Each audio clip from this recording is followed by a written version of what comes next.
喺以往咧，我帶弟兄姊妹咧去韓國祈禱山咧，都總有一個行程咧，就去首爾一間基督教書室。咁咧就去到咧，老闆娘咧就認得我㗎啦，佢好開心咁招呼我㗎。咁有好多人咧買嗰啲嘅精品啦，同埋咧買書啊咁樣。啊雖然咧當然啲書咧就係韓文，就唔係好多人識睇啦嚇，但係咧都會有啲人咧會買一啲嘅精品啦咁樣。但係咧近呢2年去到咧，老闆娘都係愁眉苦臉。今次佢咧，佢都係攬實我咧，都想喊咁樣。佢話咧，而家冇人讀書啦，即係話咧，佢本地嗰啲弟兄姊妹啲韓國人咧，都冇去睇呢啲嘅韓文嘅書，呢啲嘅屬靈書籍啦。其實咧，我相信咧，香港嘅情況都係有影響，甚至可能係世界大勢所趨，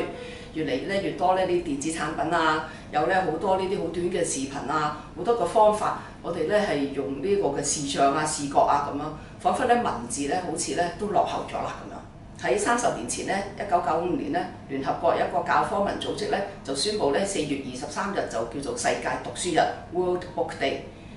咁當時30年前嘅人可能咧都冇預見到呢21世紀嘅今日係會咧資訊科技嘅發達咧去到呢個地步啊，萬事皆可問 AI 嘅時代。咁咧連講道啊、帶查經啊、教主日學可能都會大量依賴 AI 嘅幫助。喺當中我哋有咩反思呢？我相信咧我哋要留心，唔好因為有呢啲資訊科技嘅發達，我哋咧就忽略咗嚟到去閱讀。就算我哋係讀一啲電子書都好嚇，唔係買呢啲印刷品，我哋千祈唔好咧去少咗咧去閱讀，因為閱讀咧要激發我哋思考，啟發我哋嘅思想。喺閱讀當中咧，作為讀者同呢個作者產生啲共鳴同感，或者咧去經過反思，你可以去問自己：我同唔同意呢個作者所講嘅咧？咁樣。今日咧成日咧去到啲茶樓啊、餐廳咧，我成日見到咧有啲 BB 啊、小朋友喺大人嘅容許甚至係主動催谷底下咧，拎住智能手機喺度玩 game 啊，或者喺度睇嗰啲嘅電影啊，或者睇啲短片啊，或者甚至攞個 iPad 嚟玩啊，咁啊等大人咧就可以自己傾偈啦咁樣。我哋唔係要抗拒呢啲智慧工具嘅便利，唔係要抗拒咧去運用 AI， 但係咧我哋要留心，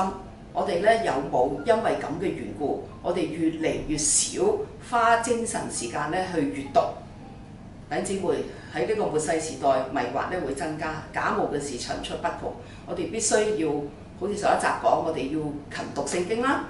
我哋咧有真理作基礎啦，我哋亦都咧要咧小心去選擇我哋閱讀嘅書籍啦。但係如果係一啲好好嘅屬靈嘅餵養咧，係唔少得嘅。係咧有好多人其實佢哋有好多嘅經歷，或者咧佢哋好用心去研究聖經，去寫出嚟嘅呢啲嘅屬靈書籍。其實真係寶庫嚟嘅，願我哋咧無論科技點咁發達，我哋咧都要咧嚟到去花時間去咧喺呢啲嘅屬靈嘅寶庫上邊咧嚟到咧去尋找呢啲嘅寶藏。弟兄姊妹，無論 AI 點樣發展，我哋都可以想像到聖靈嘅工作唔會因此被呢啲取代㗎嘛，係咪？係唔可以被模仿啊，唔可以被 copy 㗎，係咪啊？所以咧，我哋要花時間